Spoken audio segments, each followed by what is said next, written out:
Well, today's episode, we're going to do three past events starting from the month of November all the way to December, and then finally in February, with all of them that it fits with the Cyber Fight group.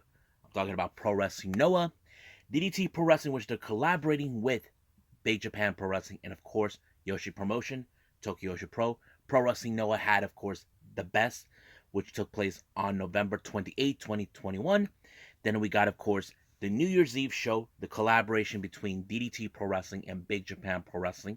And then finally, we got Tokyo Joshi Pro Wrestling with Winter in Yokohama that took place in February, which could be the final matches with Marika Kobashi. But of course, we cannot forget AEW Dynamite, where we're going to have one of the biggest matches we're going to expect. We're talking about Thunder Rosa finally becoming the new AEW Women's Champion, or will the Doctor retain her title? And of course, a couple of news updates that I'm going to share with all of you.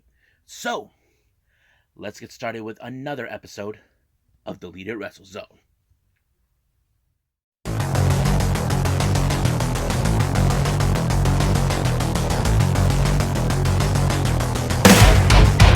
Are you ready?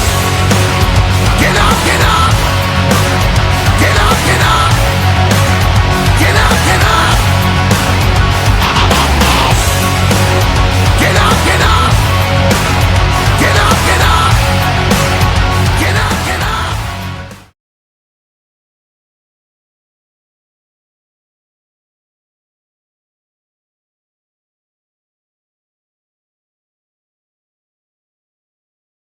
Welcome everybody to Deleted Wrestle Zone, all things that it's pro wrestling with AEW, NXT, New Japan Pro Wrestling, Impact Wrestling, the National Wrestling Alliance, various promotions, wrestlers, matches, and championships. I am your host, Jay, right here. So, let's begin with Pro Wrestling Noah as part of the Cyber Fight edition. This event is called The Best. This took place on the 28th of November of 2021. Now, this one had a pretty good, interesting main event. This is winner takes all within Congo members. We're talking about leader Keno, who was at the time the national champion, and then there's of course, what's his name again? Yeah, Katsuhiko Nakajima, who was at the time as well the GHC heavyweight champion. But let's start from the very beginning, and we'll go work to the end to the main event. First up, we got Kai Fujimura taking on Kinya Okada. Now, Kinya Okada has been very, very impressive, as one of the young boys. Very skillful, but it was his techniques that it was able to allow him to overcome his challenge against Kai Fujimura.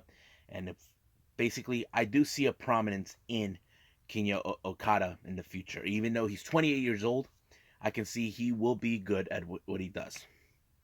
Next match, we got Los Perros del Mal de Japón, consistent of Kotaro Suzuki and Yohei to take on their long rivals. We're talking about Stinger, consistent of Yuya Suzumu and Seiki Yoshioka. Now, keep in mind, Yohei and Yoshioka, they were part of the group known as Full Throttle until Yoshioka turned on them, on both Yohei and Ohara. Now, this was a very, very interesting thing that's been going on. Now, during this time, before all of this happened, I did mention that Yohei was betrayed by Los Perros del Mar, but that's another time for another review once I get to that.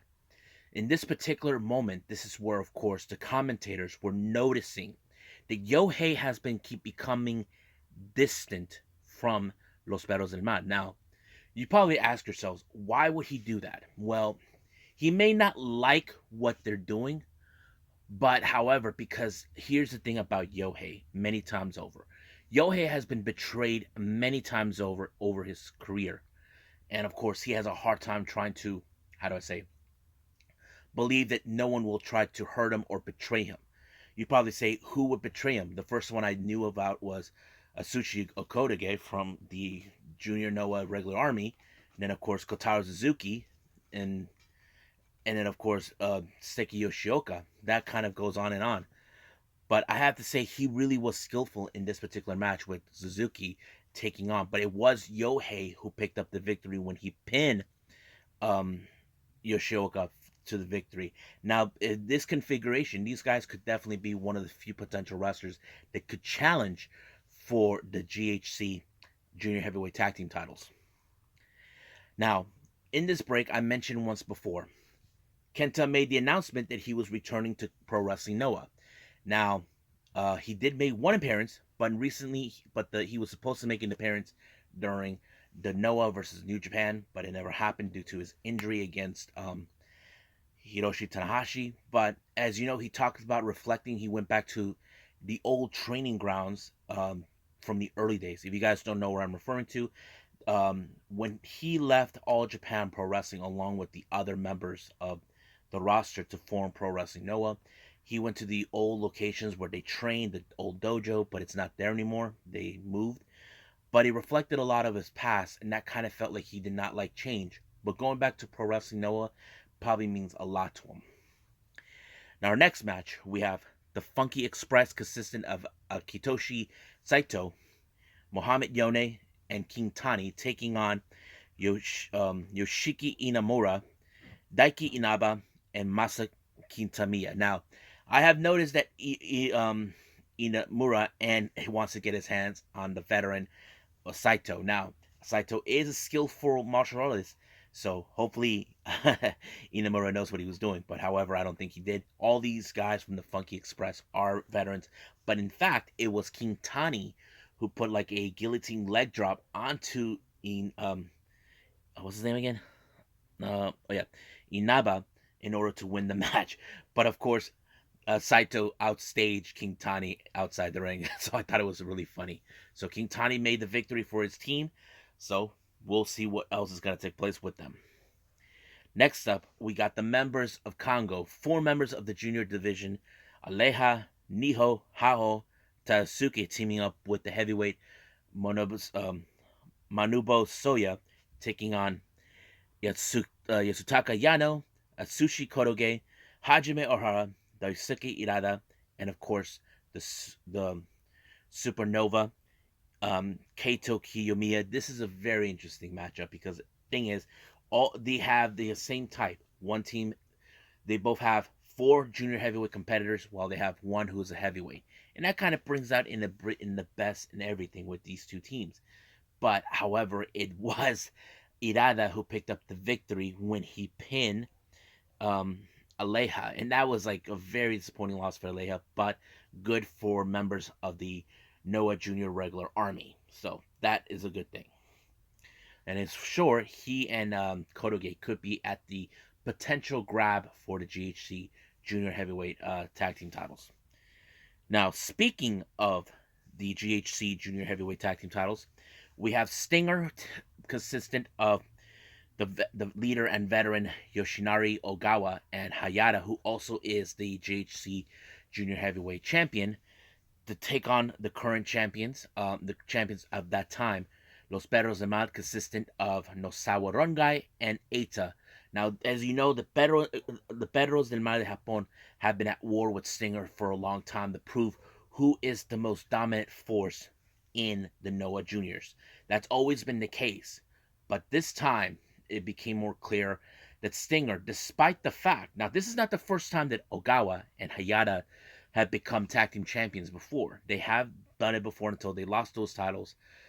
But this time it became clear that it was, of course, they were the ones that overthrew. They were able to outsmart Los Perros this time and regain those titles, becoming the top dogs. But however, in this particular moment during the post-match, we had, of course, the other members of Los Perros del Mal. We're talking about Suzuki and Yohei, who had an impressive victory to want to be the next challengers. But however, Daisuke and Kotoge show up, also declaring they want a shot of the tag titles.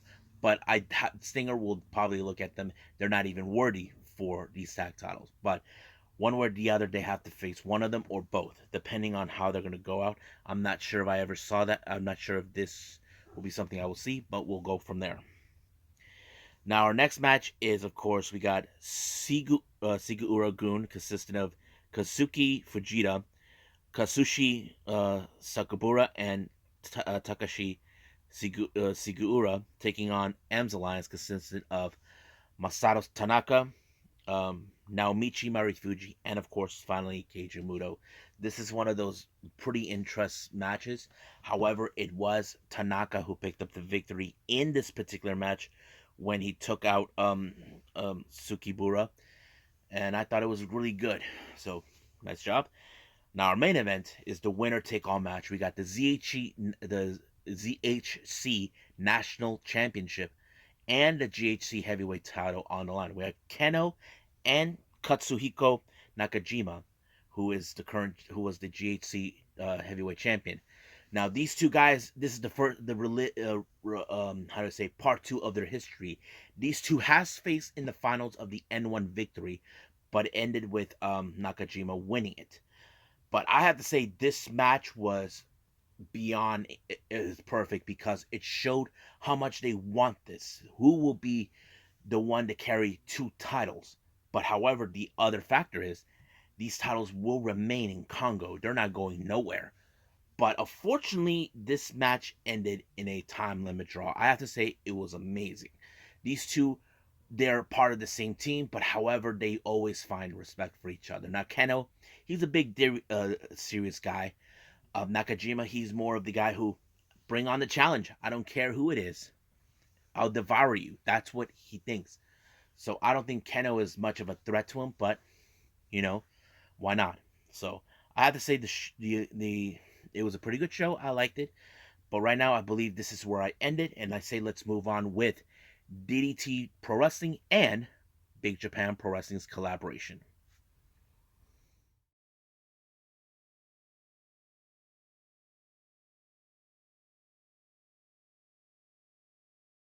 Okay, so we have a collaboration with three different promotions. We have DDT Pro Wrestling, Big Japan Pro Wrestling, and one that I failed to mention to AEW, which is Active Advanced Pro Wrestling, which was formerly known as Kaientai. They had this little thing called Forget the Year Shuffle Six-Man Tag Team. So basically, you have tag teams from different promotions. Basically, one representing DDT, the other representing Big Japan, and the other two AW. I thought this was a very interesting shuffle.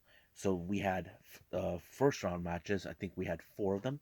So let's see what matches we had. The first one we had is Three Brothers Kawai, consistent of Chris Brooks, Takuya Nomaru, and Minoru Vegeta, taking on I'll Do It, Kusada Iguchi, Ryuichi Ito, and Shido Koshinaku. Now the match was pretty good. It was very interesting, and I first failed to mention this took place on New Year's Eve, uh, on exactly New Year's Eve, December 31st, 2021. I forgot about that, so my bad. So it was a pretty good one, but however, it reached its 10-minute time limit. Now you probably say, why 10 minutes? Why they couldn't go on 20? Well, don't ask me that. But they restarted it, but they had to see who was going to make the first pinfall in one count, and that person turned out to be Three Brothers Kawai. That picked up the victory, all thanks to Minoru Fujita when he pinned, I think it was Ruiji Ito.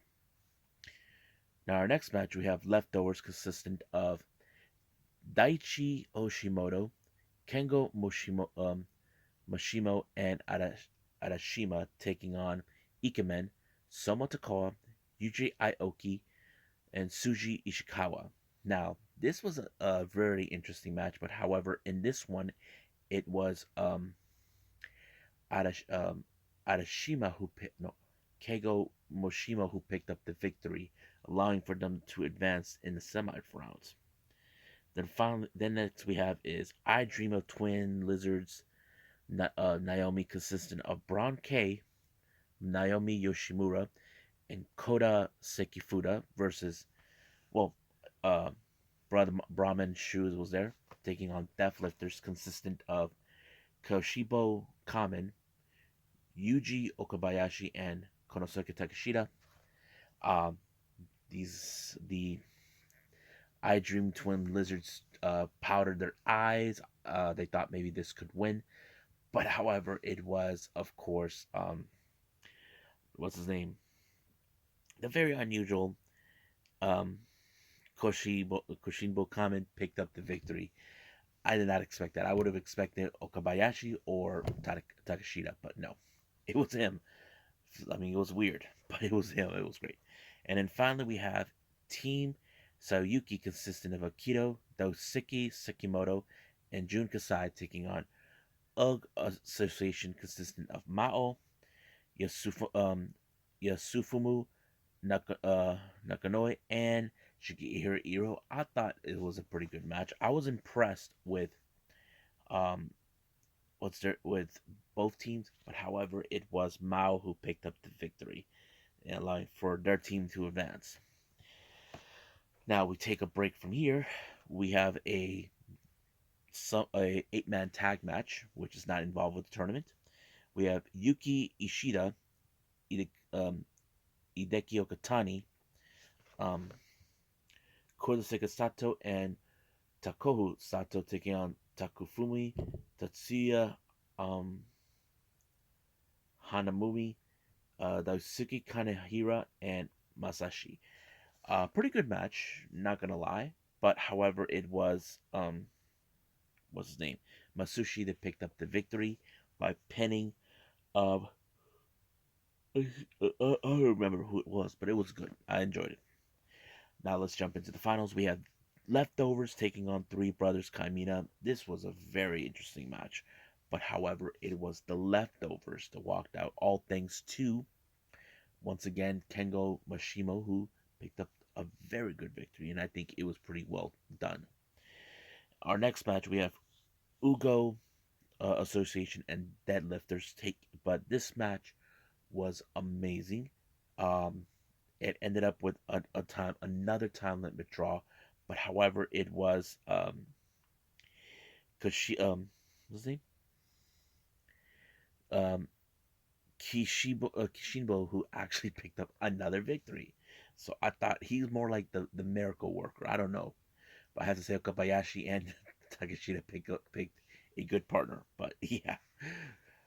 Now our next match we have is a three-way tag team match. We have one member of the Pheromones, then Shuko Dino, with Kankuro um, Moshino versus Antonio Honda and Jackie Numazawa versus Kazuki Irada and Stan Kobayashi. Now, this was a very funny match.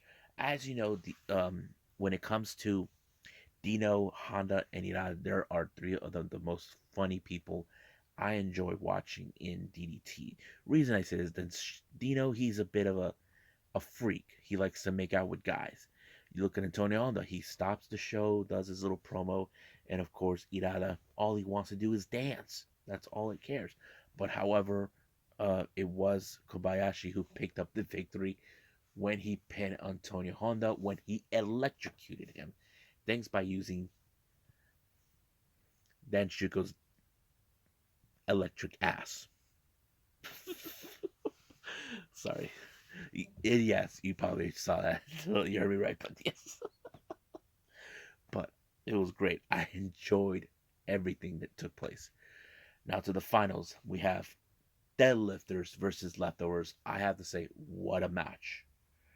I was hoping, in my honest opinion, that Kishibo was gonna win the match, but however, it was Harashima who picked up the good victory. I was impressed.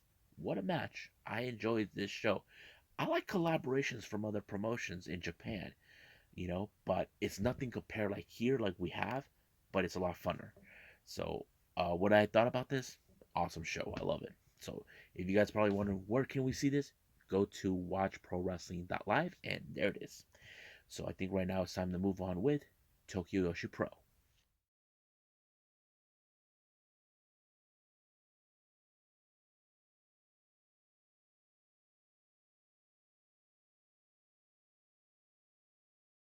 Okay, so we got Tokyo Joshi Pro.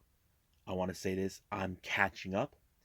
This is part of the winter in in Yokohama. This took place on the 5th of February of this year. Can you believe it? I'm catching up. But, however, I'm counting the time the Tokyo Joshi Pro has left until next month. As you know or don't know, two of their stars will be graduating from Tokyo Joshi Pro. One is retiring, one is not retiring, but she wants to do other things. Um, I'll explain that. Um, Nodoka Temna has announced a couple of months ago she was planning to retire, and we just had her hometown show in Okayama. She's going to graduate and retire from pro wrestling. She's going to be involving herself in farming, growing food, which is something she likes to do. And if you guys notice, she likes to eat. And as for the other, it's Morika Kobashi. She's been with the company for almost since she was 16. She is in her 20s right now, so that means she was there for almost 4 years. Um, During her time, you know, she, on the other hand, has been going to college. So basically, she doesn't want to be that one person that misses everything. So she wants to focus on her schoolwork, but not retire from wrestling. There's no doubt in my mind she would go back. I mean, it's the same thing that Starlight Kid did in Stardom. But do we think she'll go back to Tokyo Joshi Pro once she's done? I don't know. But let's go from start to finish. The opening match we have, what's her name? Kaya Tobani taking on Naoki Kakuda. What's his name? Kakuda. Yeah. Anyway, it was a pretty interesting match. Naoki Kakuda has grown so much. Recently she had teamed with Hikari Noah, but she's not here for this particular event. But it was pretty good. I think she did a pretty good showing. So this Kaya, but it was Naoki Kakuda who pinned her with the 1-2-3, giving her a really good victory. Next up, we got Arisu Endo and Zuzumi taking on Aruna Neko and Shoko Nakajima. Now, Shoko Nakajima is one of the most popular wrestlers. This would put definitely Endo and Zuzumi to the test, knowing that they're facing someone who has a bit more experience. And that kind of plays out pretty well, but however, it was Nakajima who pinned Endo to allow her to win the match for her team. Next up, we got Pam Arajuku teaming with Raku, taking on the Magical Sugar Rabbit, Mizuki, and the Magical Girl, Yuka Sakazaki.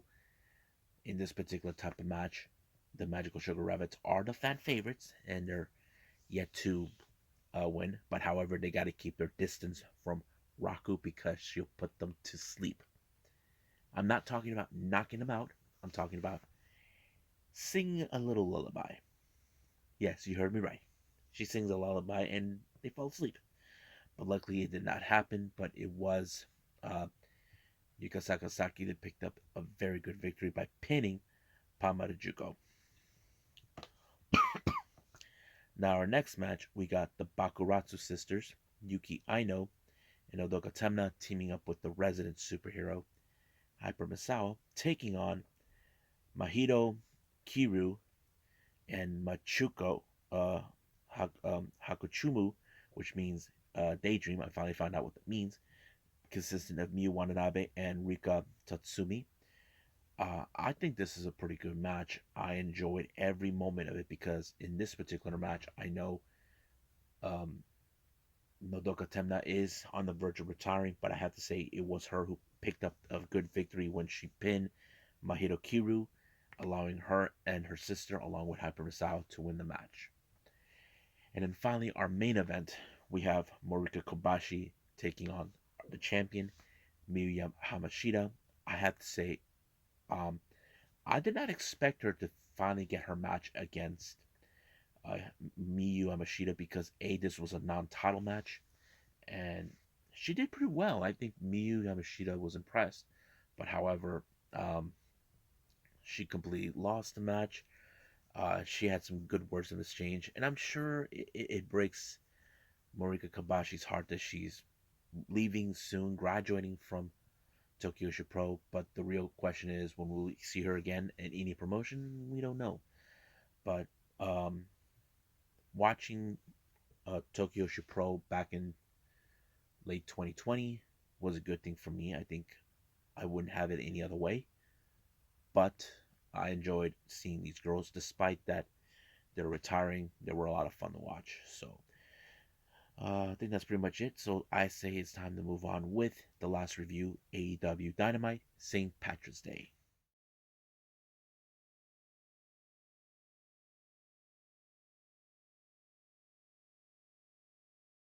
Okay, AEW Dynamite St. Patrick's Day. I have to say, what a show. I enjoyed every moment of it. And as you know, this is the hometown of Thunder Rosa, which is her adopted home. As you know, if you know her background, she's originally from Tijuana, Mexico, right across from San Diego, but she's been living in San Antonio. I don't know how long she's been, but this was her homecoming. And she's in the main event. Now, however, opening match, we have trios action. Red Dragon consisting of Bobby Fish and Kyle O'Reilly, along with Adam Cole, to take on the Jurassic Expresses, Jungle Boy and Luchasaurus, and of course, Hangman Adam Page. All three men have titles. We got the Tag Team Champions and AEW World Champion. I thought the match was pretty good. There was a lot of great moments, but however, it was the cohesiveness with Red Dragon and Adam Cole that allowed them to win.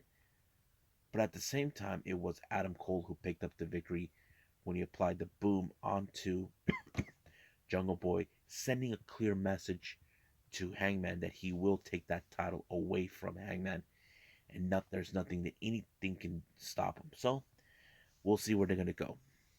Now, as you know, when Keith Lee first appeared, there was an interview set by Tony Schiavone. Team Taz has warning him to stay out of Rampage or things will be the same like last time. Keith Lee is not worried about that. He knows he can take them on and all this and that. But however, in a later video package, it was later revealed that Keith Lee will be facing against the Acclaim's Max Caster. So Max Caster had something to say. But Team Taz had other plans, and they told him that we're sick and tired of these new people coming into our house. And they were interrupted by a very unusual person they did not expect. And the person that says, "This is Swerve's house." We're talking about Swerve. That's right. I think the problem is, Ricky Starks, you stir up the pot. You are saying you don't want these new people. So that means you're going to target Swerve? I wouldn't be surprised if Swerve and Lee team up. That will be a great thing to watch. But we'll see where that day happens. Now, Chris Statlander, if you guys saw the video package, looks more like she's now abandoning her alien persona, which you can say is a good thing. Others could say it's a bad thing. To me, I say change is good. Not because we're bored to it. Maybe they felt they need to try something new that maybe could help them elevate. Whatever she decides, we'll be right there to support her. Now, our next match, we have Daniel Bryanson, Jon Moxley, with William Regal at the commentary taking on Wheeler Yuta and Chuck Taylor. I think this match was amazing. It was pretty good.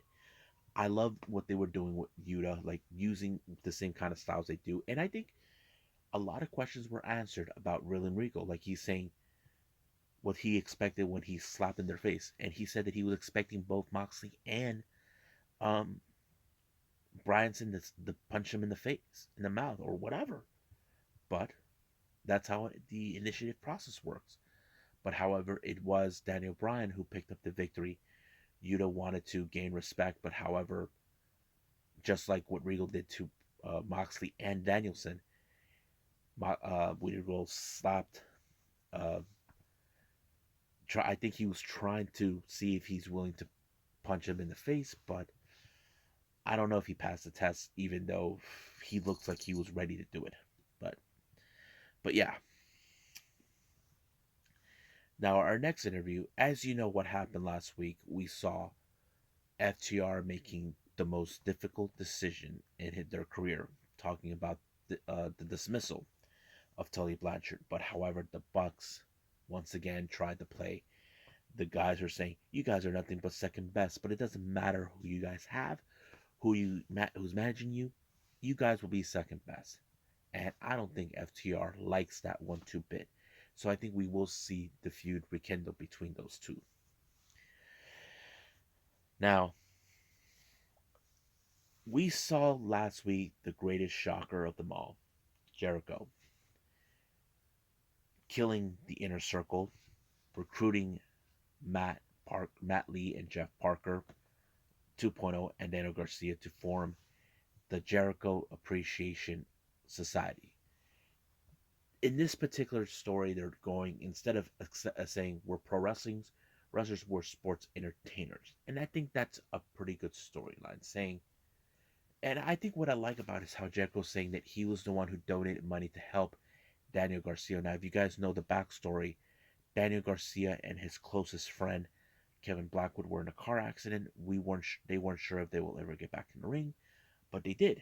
And Jericho said he donated money for their rehab and all this other stuff. And it was Jericho who helped 2.0 to get their jobs in.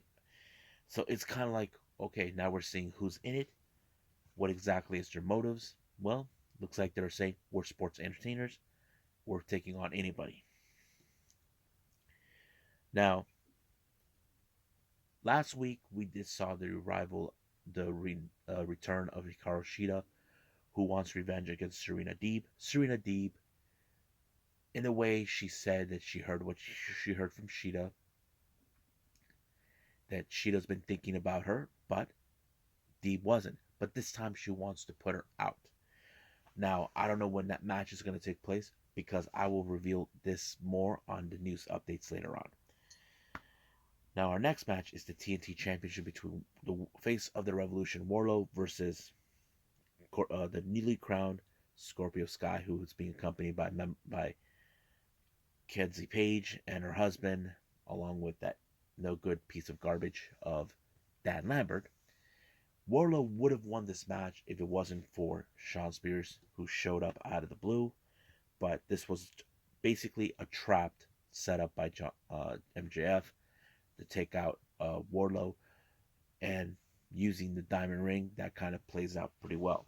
But you know for a fact there's going to be a feud between Wardlow and MJF down the line. Now, Jade Cargill, she's on the verge of winning number 30, but the real question does remain. Who is going to be the lucky participant? Well, we don't know, but I'm sure she'll find someone.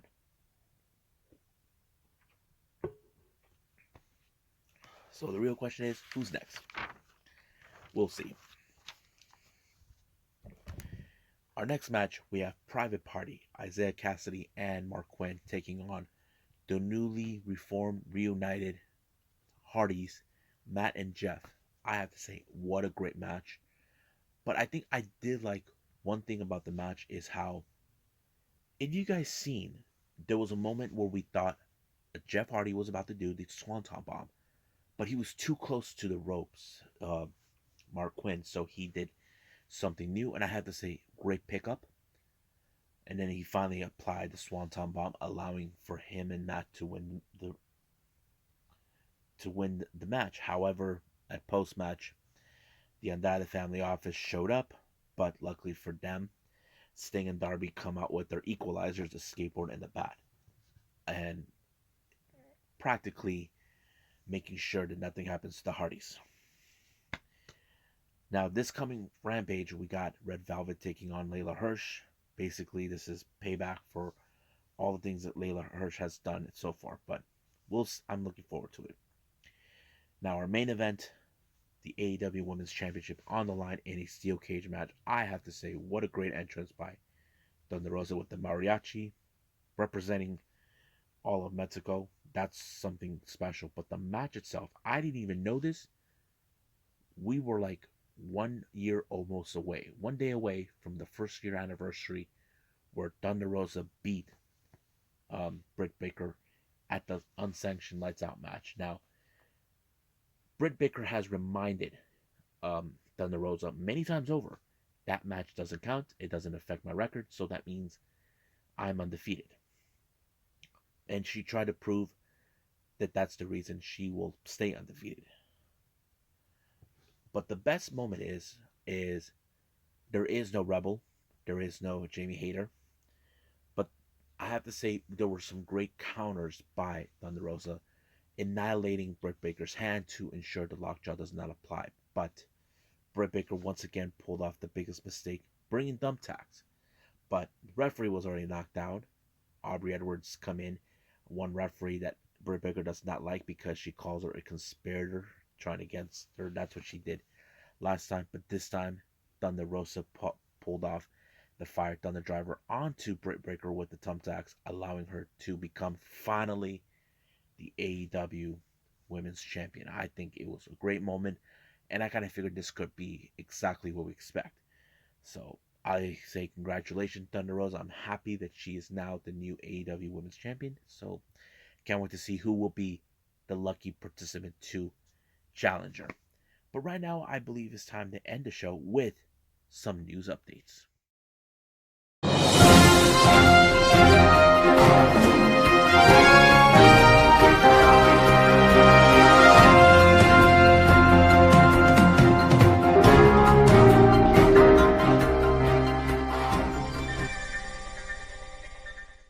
Okay, here are some news updates that we wanted to get around. Now, I mentioned on the last episode, Joey Janela did not re-sign with AEW. Now, more information has surfaced about his reasons. It appears that he has some heat with another AEW superstar, and that is none other than Eddie Kingston. So, what is the problem here? They're saying that Eddie Kingston hits so hard and hurts people while they're working with them in the ring. But it did reveal from AEW sources that there are more than one people that kind of had a little problem with him. And that's the reason why Joey refuses to sign. And I don't blame him. I mean, this is the same kind of situation we saw on Road to the Top with Jade Cargill, where Red Velvet complained to Brandy about what took place. But I mean, it is what it is. But I don't know. But yeah, so I mean, people can say that AEW wasted talent. I mean, look, they don't want to get rid of Kingston. I get it, but that's how the business works. But there's nothing we can do about it. Now, I mentioned this before. I talked about it. Once again, the MLW Anti Trust Lawsuit still continues on, but apparently new information has surfaced. It appears the WWE are now trying to seek dismissal for this because the reason is they're looking for ways to not to take this to court. They decided to say we acknowledge AEW, Impact, ROH, those companies that have built better rates and all this, but however, they don't consider MLW being the same kind of thing. But Court Bauer is not going to back down from this one way or the other. I give him props that he's going to keep on fighting to get what he wants. Now, I mentioned her name earlier on the AEW Dynamite show, Hikaru Shida. I mentioned this before. March 19th, Hikaru Shida will be participating in Tokyo Joshi Pro's Grand Princess. But however, the following day, she'll be heading to Ice Ribbon to team up with Tsukasa Fujimoto on the 20th of March in an event. I hope I get to see that because I want to see it. You know, Hikaru Shida has wrestled Ice Ribbon before as a freelancer, but I'm excited to see.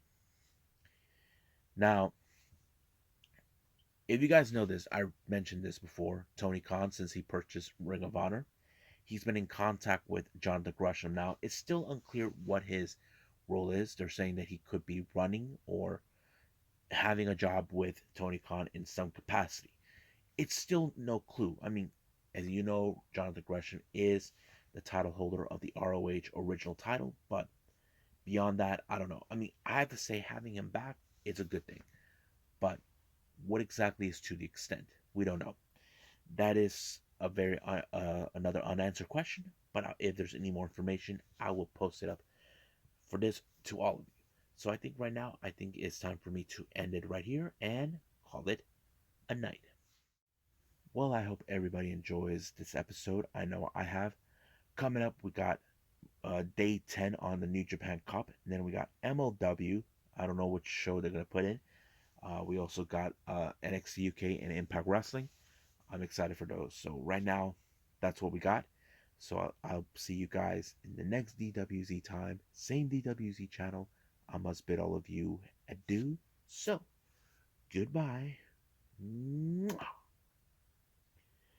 have a nice day. Bang.